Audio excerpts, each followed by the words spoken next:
What's up, everybody? All right, let's talk yoga. I don't know what day it is, so don't ask me. Let me take a deep breath here.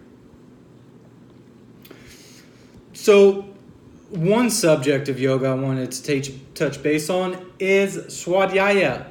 Swadhyaya is Sanskrit for self-study. Study of guess what? Yeah, baby, you. Self, the study of the self, which is you, or it might not be you if you believe there is no self, whatever. But Swadhyaya was one that I think I have a lot of connection to. I think I practice quite often, if not consistently and constantly for the last year and a half. But Swadhyaya is one of the niyamas, and I will just kind of dive into Donna Farhi's book for a little bit of reference and for a little bit of for you to kind of look at something. What was the damn word I was looking for last time? Tangible, something you can just kind of see and look at instead of just listening to myself. Anyway, niyamas, codes for living soulfully. So we have Satya. Satya, I might be pronouncing these incorrectly or whatever you have. I thought I was supposed to be looking like some kind of yoga model here, but I feel like Tina the Talking Dummy. Anyway, there's Santosha, which is contentment. Tapas, burning enthusiasm. Oh yeah, Satya is purity. But Swadhyaya. Now, I actually went onto YouTube to look this up because, like I said, there's a lot of asanas, a lot of poses being expressed, and then there's like short descriptions about it.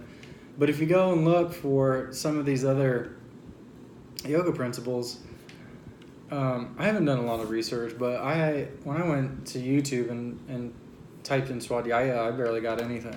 I mean, I got some long lectures, some short things about it. And there's this one guy who does a pretty good explanation. Multitasking is not my strong suit, so bear with me. Yeah, I gotta spell the whole thing out. But I just want to play this guy for a second, and you can just kind of, go from there.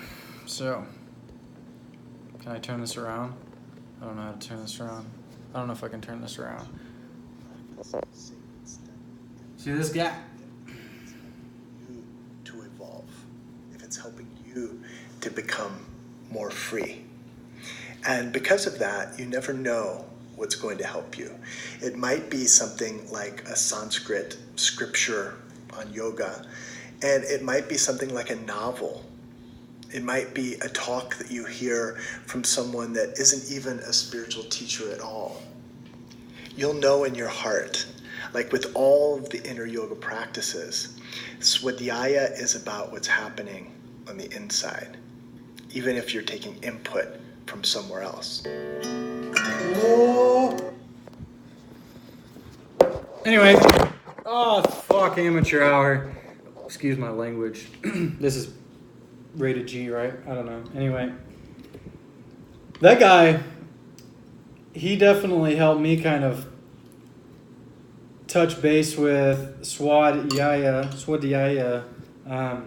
within myself and the self-study that extends beyond just what we might think. So reading certain texts and literature and then having those certain statements or something you read resonates with you. It brings up a feeling inside. And then there's like videos and podcasts on some of the same subjects.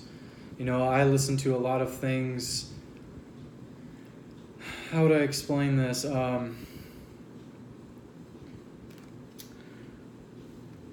Not only is it physical asanas, but I went through teacher training, and that boosted and enhanced my understanding and practice, and a lot within myself. And there's a lot to do with like internal shadows, doubts and fears, insecurities, things that might not be brought up to the conscious surface. We're just kind of unaware of them. So a lot of awareness comes into play with Swadhyaya, and it helps me become more aware. I like to read a lot of books on the subject of consciousness, psychology, yoga, the Yoga Sutras by Patanjali, Don Farhi, a lot of things like that. And then there's a lot of videos with modern day individuals like Tony Robbins and Lewis Howes, and I listen to Sadhguru and Dandapani, Jay Shetty a little bit when he first started talking.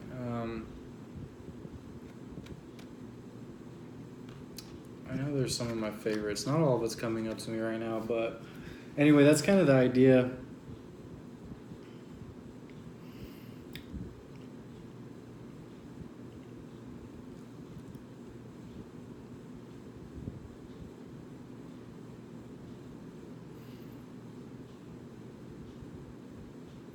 And I think that Swadhyaya is one of those studies, one of those parts of yoga that is consistently occurring. It's like, Daniel Rama is someone I follow on Instagram, another yogi, and has been practicing for quite a while. But he mentioned in a comment to someone that yoga is 24 hours. This person asked, how long do I practice to be consistent, to create progress? And, Daniel's response was yoga is a 24-hour process. It goes beyond the physical practice, because like I've mentioned before, it's only one of the limbs of yoga according to the Yoga Sutras by Patanjali. So with that being said, I read a lot of books. I've begun a new morning and night meditation to connect with my higher self, to connect with the higher, highest of sources. I like to think of that as the universe, Christ, consciousness, God, Mother Earth, angels, spirit guides, archangels, and yoga every day. Now, there's a long period of time where I didn't practice, and I have fallen off the wagon, like where these things were not consistent, but I was still aware, semi-aware at least, or I'd get caught up in circumstances and just lose track of my direction. But I eventually come back, and one of the other things is just being able to see how I respond in day-to-day situations. Verbal responses, thought responses, the things that I think about, why I think about them, where I place my energy. It's a lot of self-study, a lot of books, Eckhart Tolle's books, Dr. Joseph Murphy, The Power of the Subconscious Mind. I just dove into these certain kind of avenue of things to learn about, and it doesn't stop. From morning to night, I'm constantly immersing myself in something that requires some self-study, and especially since you grow your awareness around it, you're more attuned to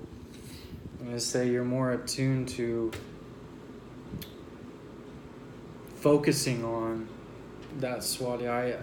It's just like a constant learning of yourself, or unlearning, both, in my opinion. I've had to unlearn a lot of things, habits and patterns, in order to learn more about my true self, or the lack of self, the highest of being. Just to get to know my soul, honestly. I mean, I remember for a long time I talked about mating with my soul. That was just kind of the thing that arose through me. So I'm mating with my soul. I'm connecting, and anyway, that's just a little rant about my self-study. There's no like bullet point structure that I go day by day. It's more spontaneous or guided. I ask for guidance to flow through me from the highest of sources.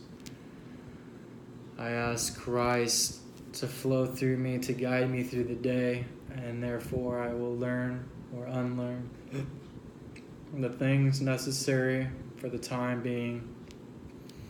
Dr. Wayne Dyer is another. The Hay House. Teal Swan, listen to her at some point. Gabrielle Bernstein's a pretty cool woman to listen to about spirituality. She is really, really into that, and it's really fun to watch her enthusiasm pour out of her. Now, there are, ancient texts. The Yoga Sutras. I've got a Reiki book, which is pretty interesting. I've gone into some of the Sanskrit texts. Those are a little bit more complicated. Trying to read Sanskrit and the symbols. But like I said, a lot of podcasts and YouTube videos. Cut out all the cable TV, a lot of Netflix. I'd bounce back and forth. But I like to think education over entertainment. But, you go and you learn studies. Study this, study that. I like to think of myself as a student of life and a student of self and a student of the universe. I ask, how can I serve the universe today? How can I serve you today? How can I study and learn about myself? Like, that stuff is not taught in school, and I'm creating my own, and will be doing this probably for the rest of my life. So, Swadhyaya, self-study. If I come on to any other thoughts, Donafar, he says, the soul tends to be lured by those activities that will best illuminate it.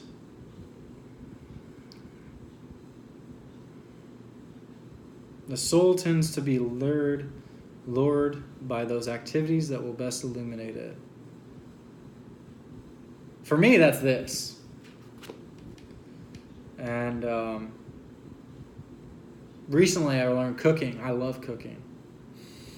And after meditation and a good practice, man, I am really focused and content and satisfied and enthusiastic with cooking. I love laying out all the ingredients, fresh veggies, and getting down on some classical music while I'm cooking. And I like reading. I love reading. And I love writing. And recently I've learned these are some great things that I like to do that are simple. Very simple and sweet. It's the small things of life, the simple pleasures, baby. Anyway, this is quite a long rant. But maybe I should get a podcast then. We could just talk all day. Just shoot the shit. Have a good old time. Talk about books. Talk about writing. Cooking. Camping. I was practicing outside today. Spontaneous practice is kind of going with it. I did a lot of Surya A's and Surya B's. Quite an intense practice. If that's all you practice, yeah, baby, you're good to go. But I did some handstand work. Just wasn't happening today. Some twists. but I had a fire last night or yesterday, and it was still smoking this afternoon. So I was able to kind of get some of that summertime campfire aroma into my essence. So that was fun. I like camping. I like adventuring, like hiking, outdoor activities, being in nature. Nature #1. Got to give a big shout out to Mother Nature for keeping it real, baby. Keeping it true. Raw as can be. Most authentic form of existence there is. Anyway, I'm kind of hungry. I got this, like, talking about cooking. I mean, yeah. So, I made this spicy Asian sesame salad, and it's not spicy whatsoever because I don't know. I don't know if I have the right pepper flakes. But it's fresh cut up raw cucumber, like rice wine vinegar, except I only have rice vinegar. Sesame oil, soy sauce, sesame seeds. Supposed to have some like red pepper flakes, but I only have crushed red pepper. I threw in some onions later because they were already chopped up. Mix all that together. It's quite refreshing. All right. Later, beautiful people.